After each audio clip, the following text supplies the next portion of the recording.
Evangelho segundo João, capítulo 4. Irmãos, existem algumas presenças que elas nos marcam e elas trazem mudanças para a nossa vida. Eu me lembro quando eu comecei a me relacionar com a Ingrid. Hoje, irmãos, eu não tenho dúvida de que muito daquilo que eu sou, não que eu acho que eu sou muita coisa, mas que muito daquilo que eu sou é porque Deus colocou ao meu lado uma mulher abençoada. Essa que estava aqui dirigindo o nosso período de louvor. E a Ingrid foi um instrumento ao longo dessa minha caminhada ali no final da adolescência, juventude, para que eu me aproximasse ainda mais de Deus, para que eu caminhasse ainda mais com Deus. E como a presença dela foi importante, tem sido importante na minha jornada de vida. Eu me lembro também do nascimento das minhas filhas, de todas três. A primeira, Ana Isabel, que é a primeira que está capotada aqui na frente. A Ana Isabel tem 7 anos. Quando ela nasceu, irmãos, eu tinha tido um sonho na semana. E ela nasceu exatamente do jeitinho que eu sonhei. No meu sonho ela era cabeluda, ela já nascia com os olhos abertos. E eu, inclusive, via ela com a chupeta. Claro que ela não nasceu de chupeta, né? Por favor. Mas logo que ela já nasceu com aquele olhão aberto, bem cabeludinha, e por conta de uma questão de saúde, ali com 24 horas de nascida, ela já tinha feito uma cirurgia, e quando eu chego para visitar na UTI, ela estava com a chupetinha na boca. A pediatra tinha colocado a chupeta porque ela não podia amamentar. E aí meu coração, quando ela nasceu, irmãos, puxa vida, faltava saltar pela boca, hein? Você que tem filho sabe do que eu estou falando. E aí eu fiquei com receio quando a Ingrid engravidou da Laís, que é a segunda que está capotada aqui. Quando a Ingrid engravidou da Laís, eu confesso que eu pensava no meu coração, meu Deus, como é que vai ser essa relação? Porque eu amo tanto a Ana Isabel, ela mudou tanto a minha vida, eu me tornei mais responsável, eu me tornei mais homem, e mudou tanto a minha vida, como é que vai ser isso, irmãos? E da mesma forma, quando a Laís nasceu, como impactou a minha existência, como eu me alegrei naquele dia, irmãos. Eu costumo dizer que a mãe, ela tem o privilégio de já ter essa relação com a criança desde o início da gestação.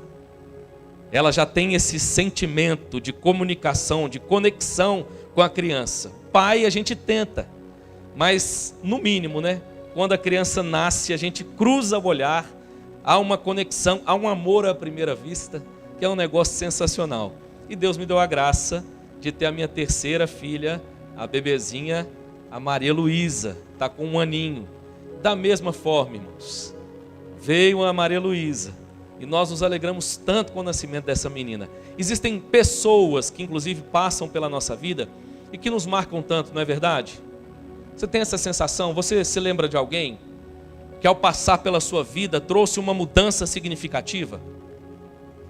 É interessante, irmãos, que a Bíblia vai destacar no texto que nós vamos ler o poder, a capacidade de Cristo, de marcar a vida das pessoas de maneira exponencial, incomparável, de transformar a vida das pessoas de uma maneira, irmãos, que nenhuma outra presença pode fazê-lo.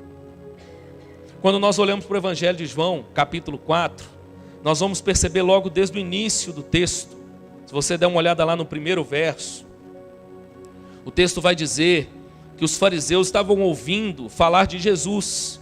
E o que eles ouviram foi que Jesus fazia e batizava mais discípulos do que João. Olha como é que são as coisas, irmãos. A conversa anda. E nem sempre a conversa condiz com a realidade, porque o próprio texto diz assim no verso 2: se bem que Jesus mesmo não batizava, e sim os seus discípulos. João está destacando, o apóstolo João está destacando esse fato. Há uma espécie de contenda aqui, que nasce dessa questão sobre quem batizava mais.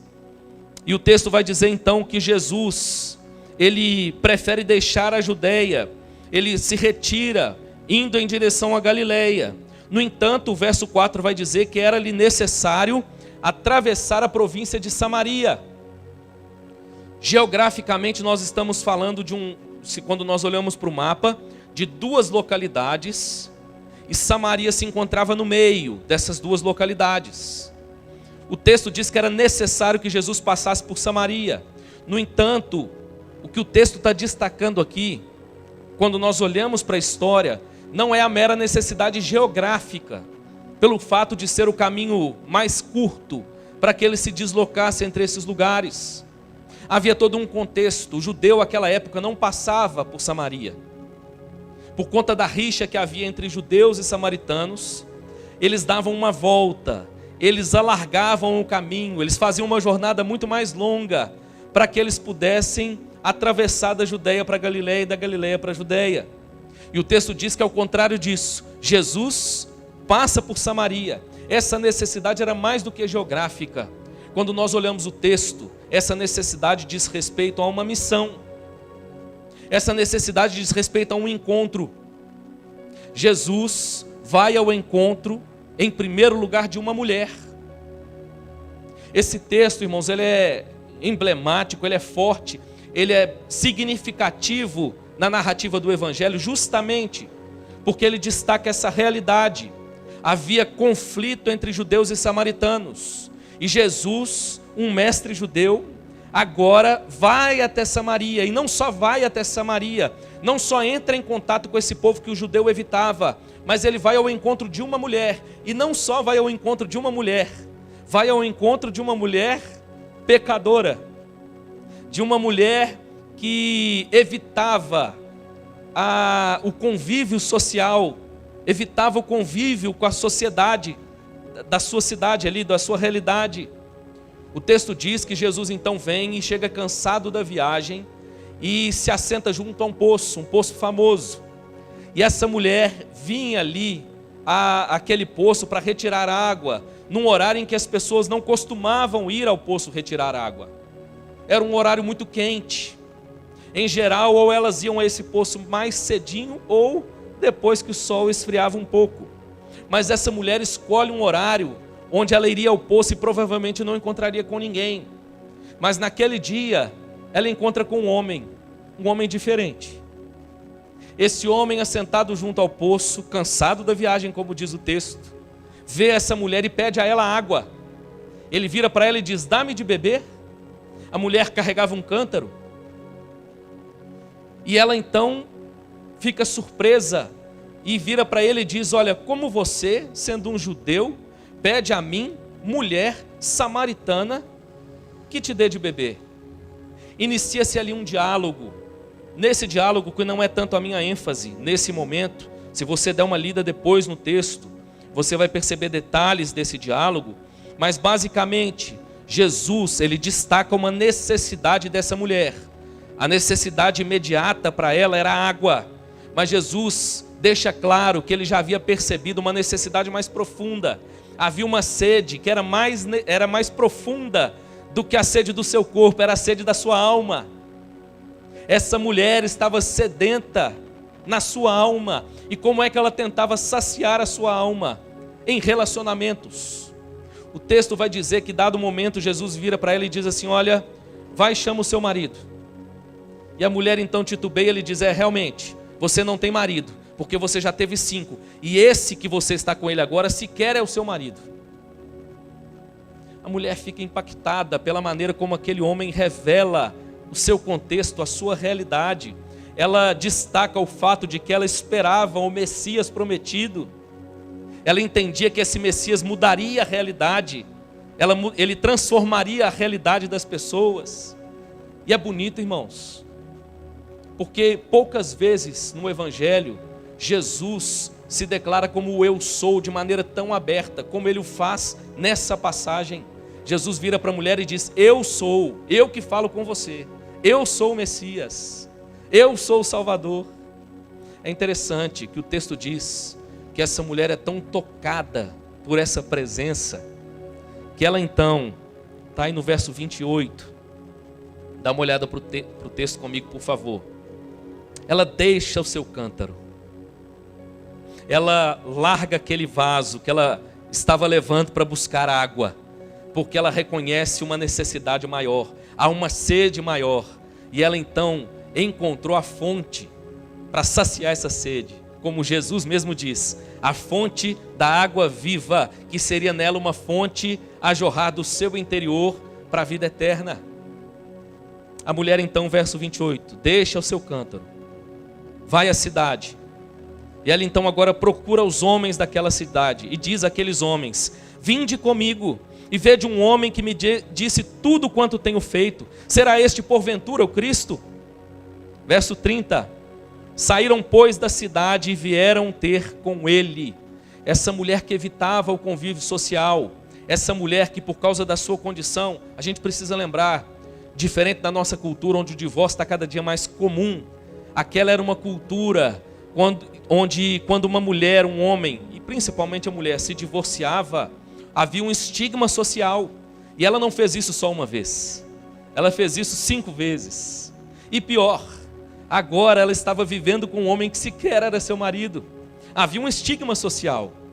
E essa mulher então, agora vai até a cidade e ela toma a iniciativa de procurar as pessoas.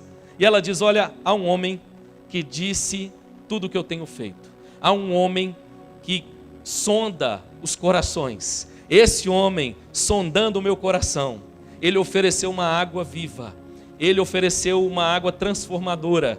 E aqui a ideia do texto é como se houvesse um convite para esses homens irem até Jesus. E o texto diz que eles vão até Jesus. E é interessante que quando a gente olha para o verso 31, nós vamos perceber um segundo cenário. Enquanto a mulher vai à cidade, conversa com os homens da cidade, com as pessoas da cidade, enquanto ela está falando acerca de Cristo, essas pessoas estão se dirigindo ao encontro de Cristo. O texto diz que os discípulos que haviam ido à cidade e buscaram apenas alimentos, agora retornam à presença de Cristo. Verso 31, que diz assim: e nesse ínterim, os discípulos lhe rogavam dizendo: mestre, come. Aqui é bonito, irmãos, porque em nenhum momento a Bíblia deixa de maneira secundária a humanidade de Cristo. O nosso Salvador é 100% Deus e 100% homem. Disse aqui recentemente, vou repetir hoje, que nós herdamos uma cultura onde muitas vezes a nossa dificuldade, irmãos, é justamente por não perceber na vida, no comum, no cotidiano, a beleza, a virtude, a presença de Deus. Nós sobreexaltamos a questão da espiritualidade. Nós consideramos momentos como esses, e de fato são, muito nobres, mas muitas vezes deixamos de perceber que a verdadeira espiritualidade, ela começa no ajuntamento do povo de Deus, mas ela alcança todas as nossas relações, em todos os lugares onde nós estamos, e as coisas mais comuns, mais simples da vida, passam a ter outro sabor, outro valor, por causa dessa realidade interna que foi transformada. É interessante que a cultura cristã, a cultura também evangélica, tem essa dificuldade, irmãos, de olhar, por exemplo, para um momento de lazer, para um momento de prazer, para um momento ali com a família, e perceber nisso beleza, e perceber nisso inclusive espiritualidade também. Deus está também nas coisas comuns. O nosso Deus é 100% Deus e 100% homem. E aí o texto diz que ele então recebe dos discípulos essa oferta: mestre, buscamos comida, come. E o texto diz que Jesus responde, verso 32, uma comida tenho para comer que vós não conheceis. Verso 33, os discípulos então pensam, irmãos, que alguém tinha levado um iFood para Jesus. Alguém levou uma pizza, alguém levou alguma coisa para ele comer. O texto diz que eles diziam entre si o seguinte: ter-lhe-ia porventura alguém trazido o que comer? Mas Jesus insiste, verso 34, a minha comida consiste em fazer a vontade daquele que me enviou e realizar a sua obra. Perceba, o texto está falando nesse bloco tanto de bebida, de água, quanto de comida. Havia naquela mulher uma necessidade imediata, uma sede imediata, física, natural, e o texto não está dizendo que ela não é válida. O texto está dizendo que Jesus tinha fome, que Jesus estava cansado da viagem. Há aqui essa relação entre bebida e comida. No entanto, Jesus está destacando uma realidade maior, uma realidade mais ampla. E ele vai dizer para aquela mulher que a água que ele oferece é uma água viva, que jorra do interior para a vida eterna. E ele vai dizer agora para os discípulos que a sua comida consiste em fazer a vontade daquele que enviou e realizar a sua obra. Verso 35. Jesus começa então a elucidar, e eu queria que você enxergasse comigo nessa noite essas duas cenas. Nós temos um grupo de homens, um grupo de pessoas que ouviram da mulher que ela havia tido um encontro com um homem, esse encontro a havia transformado, e que agora eles poderiam ir até esse homem para ouvi-lo também. Esses homens, essas pessoas então começam uma jornada em direção a Jesus. E o texto vai dizer que enquanto isso, os discípulos estavam reunidos em torno de Jesus. E a única comida que eles enxergavam era o pão comum sobre a mesa. E Jesus vai elucidar isso melhor no verso 35. Enxerga essas duas cenas comigo. Não dizeis vós que ainda há 4 meses até a ceifa?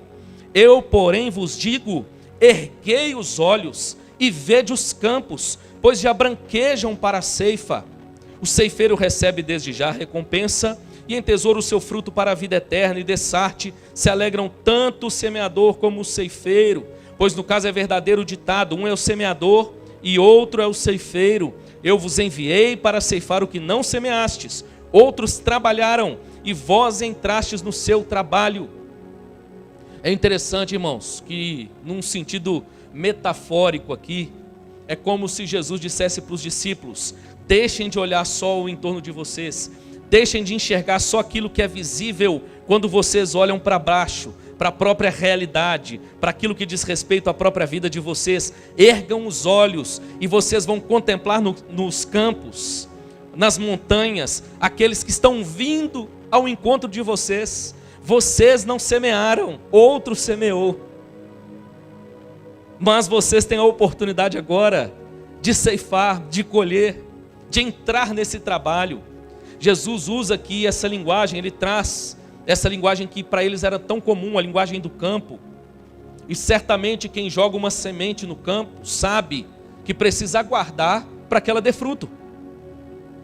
Mas com respeito ao reino de Deus é diferente, irmãos. A dinâmica do tempo no reino de Deus é outra. E Jesus está dizendo, olha, em relação ao reino de Deus, os campos já estão fartos, brancos, prontos para a ceifa. Ergam os olhos e contemplem essa realidade. E o último bloco para a gente terminar a leitura, do verso 39 em diante, diz assim: muitos samaritanos daquela cidade creram nele, em virtude do testemunho da mulher que anunciara: ele me disse tudo quanto tenho feito. Vindo, pois, os samaritanos ter com Jesus, pediam-lhe que permanecesse com eles, e ficou ali 2 dias. Muitos outros creram nele por causa da sua palavra, e diziam à mulher: já agora não é pelo que disseste que nós cremos, mas porque nós mesmos temos ouvido e sabemos que este é verdadeiramente o Salvador do mundo. Esse último bloco então vai dizer que esses samaritanos chegam, eles ouvem acerca de Jesus, e eles o convidam para ir para suas casas, para ir para sua cidade. Ele então vai até aquela cidade, ele permanece ali por 2 dias. E esses homens agora estreitam o relacionamento com Jesus, de tal maneira que agora eles dizem assim: olha, já não é mais pelo testemunho da mulher, mas porque nós também somos testemunhas. Nós também fomos tocados por essa presença transformadora. Interessante, irmãos. E esse texto então vai chamar a nossa atenção para essa realidade de um encontro transformador com Cristo. Talvez seja a sua realidade aqui presente, ou de casa, de ainda não ter tido um encontro transformador com Cristo. Talvez você está entre aqueles que buscam a verdade, entre aqueles que desejam ter a vida transformada, mas ainda não experimentaram isso. Eu quero te dizer que essa pode ser a noite do seu encontro transformador com Jesus. Mas eu quero dizer a você que já tem caminhado na fé, que já tem caminhado com a igreja, já tem caminhado com Cristo, já é um discípulo de Jesus. Nós temos o privilégio, irmãos, da sua doce e poderosa presença constante no seio da sua igreja. Nós que somos reformados, calvinistas, inclusive entendemos que a noite da ceia é uma noite, o dia em que ministramos a ceia, é um dia especial. Há uma presença diferente de Cristo, espiritual, uma presença real, quando o povo de Deus se reúne para comer o pão e beber o cálice. Eu quero te dizer que você pode desfrutar da graça de ter a sua vida transformada hoje, mais uma vez, por essa presença tão poderosa, a presença de Jesus. Quando nós olhamos para esse texto, então, irmãos, nós vamos perceber algumas atitudes que são resultantes de um encontro com Cristo, de um encontro transformador. Se aplicam tanto à realidade de alguém que tem um primeiro encontro, como o caso dessa mulher, como o caso desses samaritanos, como diz respeito à realidade daqueles que estão caminhando e são tocados de maneira íntima, pessoal, pela presença de Jesus, como os próprios discípulos aqui presentes, como eu e você, que já estamos caminhando com a igreja talvez há muitos anos. Primeira atitude resultante de um encontro transformador com Jesus é a reorganização das prioridades. É interessante que essa é uma luta do ser humano. Nós passamos a vida lutando para dar mais tempo, mais atenção, mais energia às coisas que são mais importantes. Mesmo no ambiente chamado por alguns de secular, empresarial, nós ouvimos ministrações, cursos voltados para essa dinâmica de organização do tempo, de organização das prioridades. E aí, deixa eu te confessar uma coisa. A minha sensação, irmãos, é de que isso tem o seu lado positivo, tem o seu efeito, mas um efeito passageiro. Um efeito muitas vezes que toca até mesmo, pode tocar a realidade dos negócios, trazer uma melhoria, trazer um resultado no mundo dos negócios, mas que não toca o coração, não transforma a vida pelo lado de dentro. Só Jesus é poderoso para transformar o nosso coração de dentro para fora. Em primeiro lugar, nos capacitando a reorganizar as nossas prioridades. Essa mulher tinha uma sede. Ela vai até o poço buscar água, mas na verdade ela tinha uma sede ainda mais intensa. E ela sequer estava percebendo isso. A sede da alma, que ela buscava saciar em relacionamentos. Eu confesso a você que eu não consigo passar por esse texto e não lembrar de um cantor famoso aí da nossa cultura brasileira, que já passou do 10º casamento. Quantas pessoas, irmãos, na nossa realidade como sociedade, têm vivido dessa forma? Coração inquieto, coração insaciável, coloca a sua prioridade naquilo que não vai satisfazer. Mas sabe qual que é a beleza do Evangelho? O encontro com Cristo é transformador. E Ele coloca de volta as coisas no seu devido lugar. Você quer ver um exemplo disso no texto? A mulher solta o cântaro e vai correndo à cidade para comunicar que aquela sede da alma foi saciada. Olha, tem um homem que disse tudo quanto eu tenho feito. Vocês precisam ouvir esse homem. Ele reorganizou a minha vida de dentro para fora. Há uma reorganização das prioridades, até mesmo a sede natural, que, como eu já disse, irmãos, é lícita, é louvável, há espiritualidade nisso também, mas ela é vista por essa mulher agora como algo secundário, porque a água que ela beberia daquele poço, ela saciaria a sua sede naquele momento, mas a sua sede voltaria daí a alguns instantes, talvez no dia seguinte.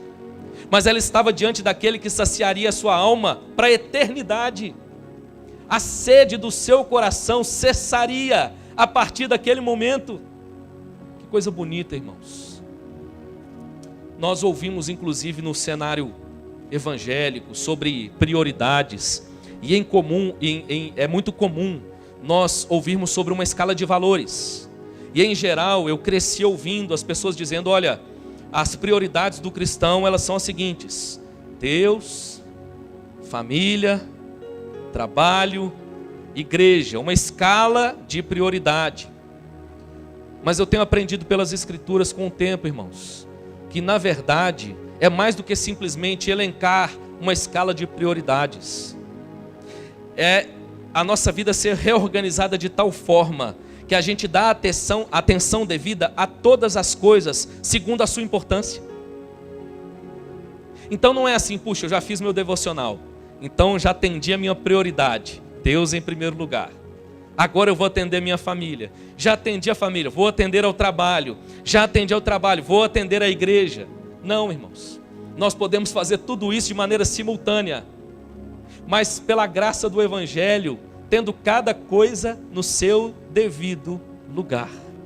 Mas vamos confessar, mesmo nós, que já caminhamos há algum tempo na fé, à medida que o tempo passa, irmãos, a gente vai experimentando uma desordem novamente. Muitas vezes há uma grandeza da física, não sei se você já ouviu falar sobre ela, a entropia, que basicamente afirma que há a tendência das coisas para o caos, para a desordem. E essa é a realidade do homem caído, inclusive no seu coração.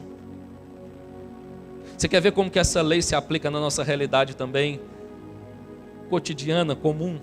A gente faz uma faxina e gasta o dia inteiro para faxinar a casa, hein? E vem as crianças e em meia hora conseguem gerar desordem novamente em tudo que foi organizado. A gente organiza uma gaveta, não sei quanto a você, a gente descobre que tem tanto papel ali que não é possível, como que cabia dentro daquela gaveta? Enche um saco de papel que estava dentro da gaveta, põe as coisas bonitinho ali no seu lugar, passa uma semana, 2, a gente chega e olha para a gaveta e não é possível. Está multiplicando, está brotando dentro da gaveta. Há uma tendência para desordem, inclusive no que diz respeito ao coração do homem caído. E muitas vezes, irmãos, nós experimentamos essa realidade também, porque precisamos nos lembrar que a graça transformadora já nos alcançou, mas continuamos sendo pecadores. E é por isso que sempre nós nos voltamos para um encontro com o nosso Senhor, porque nós reconhecemos que precisamos experimentar mais desse encontro transformador. E quanto mais estamos perto de Cristo, mais a nossa vida é realinhada, mais o nosso coração é colocado em ordem, mais nós experimentamos, irmãos, essa vida que agora tem as suas prioridades reorganizadas. Essa mulher experimentou isso. Eu e você podemos experimentar isso mais uma vez nessa noite. Há um Senhor, um Cristo, que veio ao nosso encontro. Ele disse que estaria conosco todos os dias até a consumação dos séculos. E a sua presença é poderosa para reorganizar o nosso coração, para reorganizar a nossa vida, para reorganizar as nossas prioridades. Segundo lugar, irmãos, o encontro transformador com Cristo reorienta a nossa visão. Reorienta a nossa perspectiva da vida, a nossa perspectiva da razão pela qual nós existimos, da razão pela qual nós devemos e como devemos fazer todas as coisas. Quando nós olhamos para o texto, a primeira parte inclusive, a própria mulher, o texto vai dizer que ela chama a atenção para essa realidade, no verso 29 e 30. Vinde comigo e vede um homem que me disse tudo quanto tenho feito. O verso 30 diz que eles saíram, pois, da cidade e vieram ter com ele. E lá na frente eles vão dizer, olha, agora nós mesmos vimos que ele é o Salvador do mundo. Nós mesmos sabemos. Mas mais do que isso, na passagem o texto fala dos discípulos, como eu mencionei aqui, enquanto narrava a passagem. Esses homens estavam andando com Jesus. Eles vieram de um debate teológico sobre quem batizava mais. Jesus então para a borda, à margem daquele poço, e tem um diálogo com a mulher. Esses homens, esses discípulos, vão à cidade. E a única coisa, irmãos, que eles conseguiram ver na cidade foi o pão que saciaria a fome imediata do seu estômago. Mas Jesus então os convida a erguer os olhos e enxergar além. Nós admiramos pessoas visionárias, não é? Fala a verdade. Quando nós percebemos alguém que tem uma capacidade de enxergar o que ninguém está vendo, como a nossa cultura admira pessoas assim. Ouvi certa vez uma história, imagino que seja uma parábola, não uma história real, de que um fabricante de sapatos, ele queria levar o seu produto para uma determinada região, e ele enviou 2 funcionários para olhar aquela região.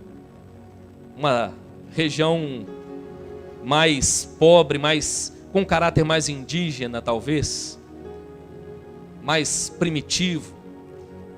E segundo reza essa história, um deles voltou e disse: olha, é melhor não levar os nossos negócios para lá.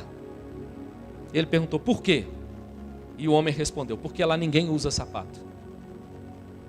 Melhor não levar o nosso produto, porque naquele lugar ninguém usa sapato. Como é que nós vamos vender sapato ali? Ninguém usa sapato. O segundo chegou e disse para ele o seguinte: achamos o lugar ideal. Nós vamos arrebentar de vender sapato, porque lá ninguém tem sapato. Percebe que a maneira de enxergar é diferente? E a nossa cultura, sim, irmãos, exalta aqueles que são visionários dentro dessa dinâmica do empreendedorismo. Mas deixa eu te dizer uma coisa: há uma visão que só aquele que tem um encontro com Jesus é capaz de ter. Os olhos curados pela graça, de tal forma que ele enxergue uma realidade maior, que ele contemple mais longe. Louvado seja Deus, irmãos, porque esse encontro com Jesus tem poder para fazer isso com a gente. Me desculpe talvez parecer repetitivo, mas eu ainda percebo, irmãos, que a realidade política de tudo aquilo que nós vivemos no ano passado e os efeitos que isso tem trazido para esse ano, tem trazido para a realidade de muitas pessoas um pessimismo muito grande. Um olhar para a vida, um olhar para a realidade com desânimo. Eu até entendo, irmãos, quando isso parte de um não cristão, porque ele só consegue enxergar aquilo que lhe é natural. Mas deixa eu te lembrar uma verdade: ainda que a realidade política, econômica, social passe por momentos de instabilidade, eu e você, discípulos de Cristo, somos chamados a enxergar com uma visão mais ampla, mais longa. E sobretudo enxergar, irmãos, que nós fomos chamados para cumprir uma missão. Nós estamos aqui, irmãos, e vivemos nesse mundo com uma nobre missão. Os discípulos só enxergam comida em Samaria. Jesus enxerga discípulos, pessoas. Jesus os havia chamado para serem pescadores de homens, mas eles não viram peixe em Samaria. Mas Jesus os convida, irmãos. Olha como esse encontro com Cristo é poderoso, é transformador. Jesus os convida a erguer os olhos e contemplar os campos que estavam brancos para a ceifa, para a colheita. Meu irmão, ser discípulo de Cristo, é muito comum a gente separar 2 partes. Nós entendemos que ser discípulo de Cristo tem a ver com aquilo em que nós contemplamos o nosso Senhor, com aquilo que nós espelhamos no nosso Senhor, com esse discipulado onde nós buscamos nos tornar cada dia mais parecidos com Cristo. E a segunda parte, a ideia de fazer discípulos. Mas eu quero te dizer que o Evangelho não faz essa distinção. Para o Evangelho é tudo uma coisa só. Jesus chamou discípulos para que enquanto eles caminham com Ele, enquanto eles são transformados pela sua presença, eles façam discípulos. Eu quero te lembrar dessa verdade nessa noite, meu irmão. Diante de um mundo caótico, e a sensação é de que as coisas vão de mal a pior, o que deve alcançar o meu e o seu coração não é o desespero, a desesperança, a angústia, o medo, mas é a perspectiva, meu irmão, de que há uma missão que nós fomos chamados a fazer, e seja de maneira simples, simplesmente realizando o nosso trabalho e servindo as pessoas através do nosso trabalho, seja também buscando, encontrando ocasiões para compartilhar acerca dessa fé. Precisamos enxergar, irmãos, que vivemos o tempo da oportunidade, está escancarada diante de nós. Jesus nos convida a erguer os olhos e enxergar de maneira mais ampla. Erguei os olhos e vede os campos, porque eles estão brancos para a ceifa. Quando você olha para o mundo lá fora, o que você vê? Um mundo perdido, caótico, uma prevalência do mal, da injustiça, da corrupção. E de fato, irmãos, a gente não tem que negar a realidade. Essa é a realidade do mundo no qual nós vivemos. Mas Cristo é poderoso para nos transformar de tal maneira que nós conseguimos enxergar mais do que isso. Nós enxergamos, irmãos, um mundo que carece da mensagem transformadora do Evangelho. A esperança política, a esperança de muitos, ideológica, tem fracassado. Mas há uma esperança que não passa. Essa esperança, ela é para agora, mas ela também é para a eternidade. A esperança do Evangelho. Erguei os olhos, vejam os campos, eles já estão brancos para a ceifa. Meu irmão, que você produza para o sustento da sua família, que você produza para o deleite, para o conforto da sua família, mas que você não se esqueça que o seu chamado é mais amplo. Nós não produzimos só para o aqui e agora, nós produzimos para a eternidade. Erguei os olhos, vejam os campos, eles já estão brancos para a ceifa. Se alegre, meu irmão, encha o seu coração dessa esperança, dessa expectativa de ser usado por Deus, mesmo em um mundo tão caótico, tão perdido. Fomos chamados, irmãos, para erguer os olhos, contemplar os campos e realinhar a nossa visão, a nossa missão. Terceiro e último lugar, esse texto nos convida como terceira atitude resultante de um encontro transformador de Jesus Cristo, a contemplar, irmãos, e um encontro com Cristo, um encontro real, transformador, ele traz também reforma da vida. Ele traz reforma do coração, reforma da vida. O texto vai dizer que essa mulher, no verso 29, ela volta à cidade, e essa mulher que carregava um estigma, essa mulher que escondia a sua realidade, que evitava o confronto com a sua realidade. Quem está assistindo ou já assistiu aquela série The Chosen? Boa demais, se você não viu, está aí uma dica. Uma excelente série voltada para a narrativa dos evangelhos. E essa série, quando narra essa passagem, ela mostra exatamente isso. Aquela mulher que se esquivava entre as pessoas, aquela mulher que evitava o convívio social, mas no momento em que ela tem um encontro com Jesus, ela volta para a cidade e ela faz de tudo para ser notada. Não porque ela quer ser vista, mas porque ela quer falar acerca de alguém que transformou a sua vida. Ela já não carrega mais o estigma social. A nossa sociedade é assim, irmãos. Nós estigmatizamos as pessoas, nós colocamos selos nas pessoas dizendo o que elas são, e às vezes até mesmo no contexto religioso, isso tem se tornado comum. Nós temos igrejas, por exemplo, onde a pessoa se apresenta pelo pecado que ela carrega, que ela luta contra. Eu sou isso, eu sou aquilo. Não, irmãos. O verdadeiro encontro transformador com Jesus, ele traz reforma da vida, e nós nos apresentamos sim como pecadores, mas como pecadores transformados pela graça de Deus. Há reorganização do coração nesse fato também, nessa questão. A vida é mudada. Quantas pessoas, meu irmão, têm dito que tiveram um encontro com Jesus, mas a vida continua a mesma? Eu quero te dizer que, baseado no Evangelho, nós temos todo o direito de questionar esse encontro. Um verdadeiro encontro com Jesus produz reforma no viver. Há algo no seu coração que precisa mudar, meu irmão? Tem algo com o que você sofre quando você contempla a sua própria imagem no espelho? E eu não estou falando de aparência. Há algo que você, quando sonda o seu coração, quando examina a si mesmo, você se entristece? Você deseja que ela seja mudada? Eu quero te dizer que do lado de fora você não vai encontrar em lugar nenhum algo que possa mudar essa realidade. Mas no seu coração você pode experimentar da mudança que Cristo produz dentro de nós. Um encontro transformador produz também reforma da vida. É interessante, irmãos. O Evangelho de Marcos narra o encontro de Jesus com um certo homem de posse.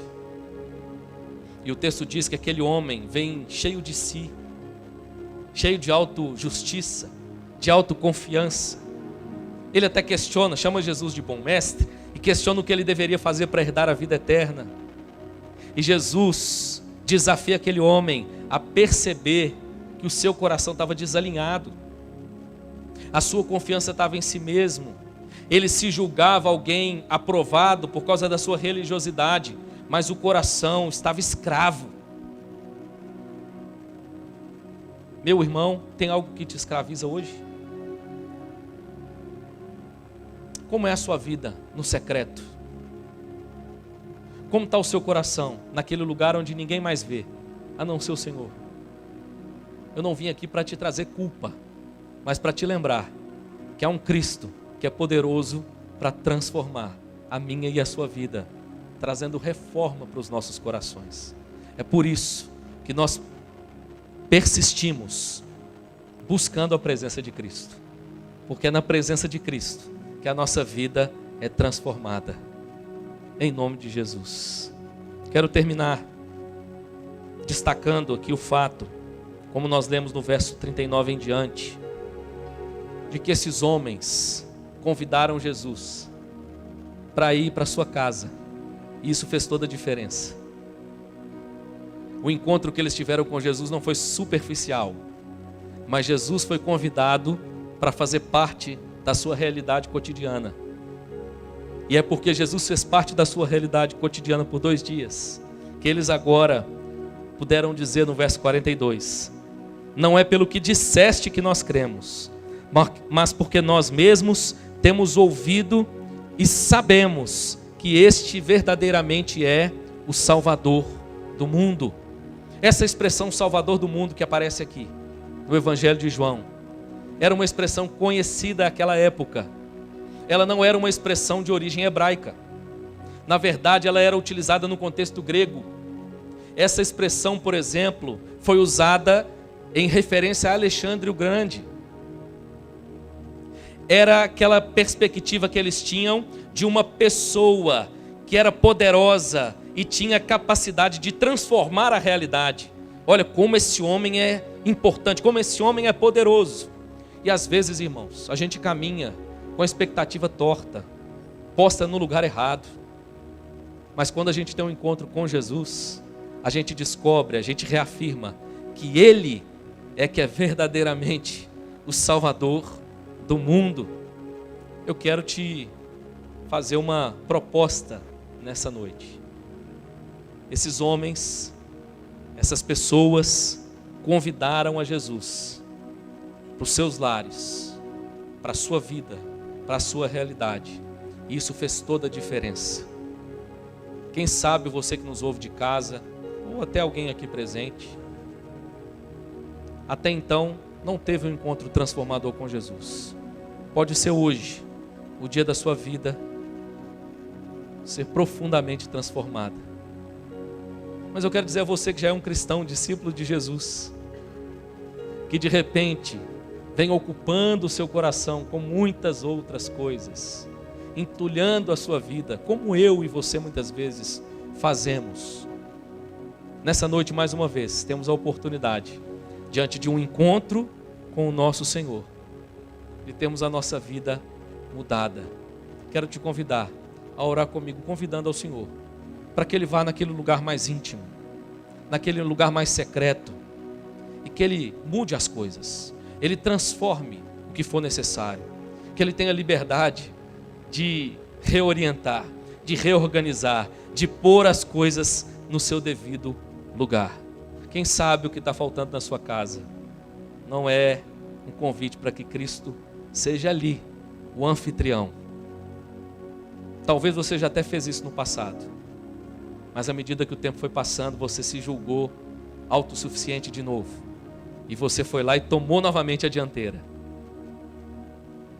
Quem sabe hoje é o momento de você ouvir novamente o convite de Cristo: vinde a mim, todos vós que estáis cansados e sobrecarregados, e eu vos aliviarei. A ceia, irmãos, é o momento onde o nosso coração é reorientado.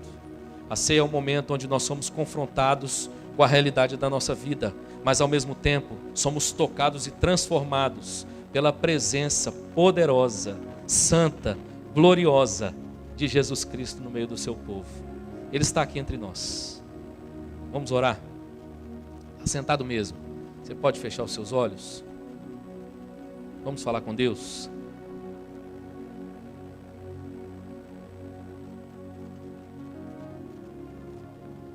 Senhor Deus, nós adoramos o Teu nome nessa noite. E te agradecemos, Pai, porque o Senhor está presente aqui no nosso meio. O Senhor se faz presente no ajuntamento da Tua igreja. Os homens colocam tanta expectativa uns nos outros. E muitas vezes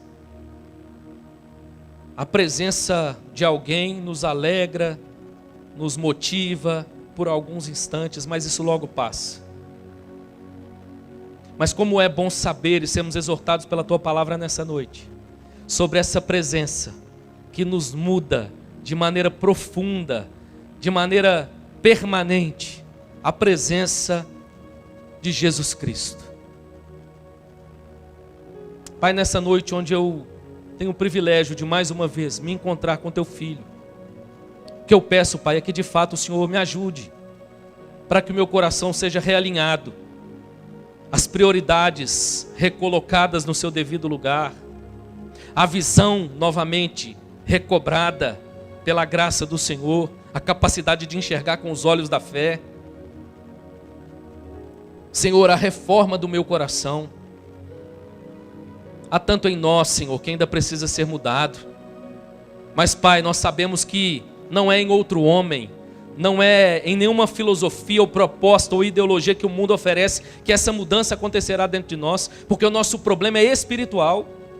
E só o Senhor é poderoso para mudar, mas ao mesmo tempo nós nos alegramos, Pai, porque estamos diante do Deus que escolheu graciosamente visitar o seu povo, transformando a sua vida. Pedimos nessa noite, realinha o nosso coração, reforma o nosso coração. A Tua palavra nos exorta com respeito ao ajuntamento do Teu povo para comer o pão e beber o cálice, de que devemos examinar a nós mesmos e só aí comer o pão e beber o cálice. E quando nós nos examinamos, Pai, nós reconhecemos muitas vezes a maneira como o nosso coração experimenta de certa forma essa ideia exposta por essa grandeza da física, da entropia, a tendência das coisas novamente se desorganizarem. Pai, é isso que nós temos de nós mesmos.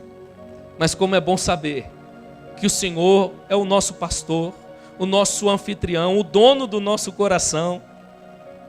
E nessa noite, mais uma vez, pedimos ao Senhor, põe a nossa casa em ordem novamente. Fica conosco, Senhor, que a Tua presença faça a diferença, mudando aquilo que o homem não pode mudar, mudando aquilo que nós mesmos não podemos mudar, para a honra e glória do Teu próprio nome.